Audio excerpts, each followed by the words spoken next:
বিশ্ব হিন্দু পৰিষদ বজৰং দল নলবাৰী জিলাটো উত্তৰ পূব প্ৰান্তীয় নিৰ্দেশনা অনুযায়ী চহৰখনৰ প্ৰাণকেন্দ্ৰত থকা শ্ৰী শ্ৰী হৰি মন্দিৰত থকা শ্ৰী শ্ৰী হনুমান মন্দিৰত হনুমান জয়ন্তী উদযাপন কৰে।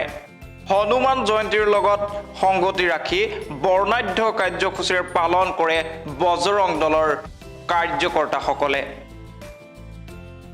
এই হনুমান জয়ন্তী উপলক্ষে বিশ্ব হিন্দু পৰিষদ বজৰং দলৰ উদ্যোগত নলবাৰীতো এক বিশাল ৰথযাত্ৰাৰ আয়োজন কৰিছে বিশ্ব হিন্দু পৰিষদ নলবাৰী জিলা সমিতিয়ে। কথা হ'ল কি, এতিয়া ৰাম মহোৎসৱ চলি আছে, সমগ্ৰ ভাৰতত ৰাম মহোৎসৱ চলি আছে। তাৰে এটা অংশ স্বৰূপে প্ৰান্তীয় নিৰ্দেশ অনুযায়ী নলবাৰী জিলাতো বিশ্ব হিন্দু পৰিষদ বজৰং দলৰ তৰফৰ পৰা আজি প্ৰায় কেইবা শতাধিক বজৰংবলীৰ ভক্তই আজি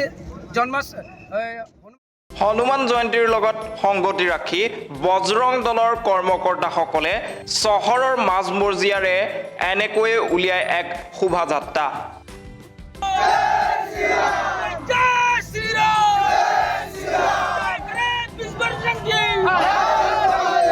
নিশ্চয় সেই দৃশ্য আপুনি প্ৰত্যক্ষ কৰিছে। এনেদৰে জয় শ্ৰীৰাম জয় হনুমান ধ্বনি দি বজৰং দলৰ কাৰ্যকৰ্তাসকলে হনুমান জয়ন্তী উদযাপন কৰিছে। আৰু এইটো আমাৰ ধৰ্মীয় সংস্কৃতিৰ এটা তাৰমানে আমাৰ ৰথযাত্ৰা। এই আমাৰ সনাতন হিন্দু ধৰ্মৰ আমাৰ তাৰমানে স্বাভিমানী ৰথযাত্ৰা। আৰু এই ৰথযাত্ৰাত আজি গোটেই নলবাৰীবাসী ৰাইজে যি তাৰমানে আমাক সহযোগিতা কৰিছে, তাৰ কাৰণে আমি গোটেই নলবাৰীবাসী ৰাইজক বিশ্ব হিন্দু পৰিষদ বজৰং দলৰ তৰফৰ পৰা আমি ধন্যবাদ জ্ঞাপন কৰিছোঁ। জয় শ্ৰীৰাম। নিশ্চয় আপুনি প্ৰত্যক্ষ কৰিছে সেই দৃশ্যসমূহ, কেনেদৰে হিন্দু সাজপাৰ পিন্ধি ওলাই আহিছে যুৱকসকল।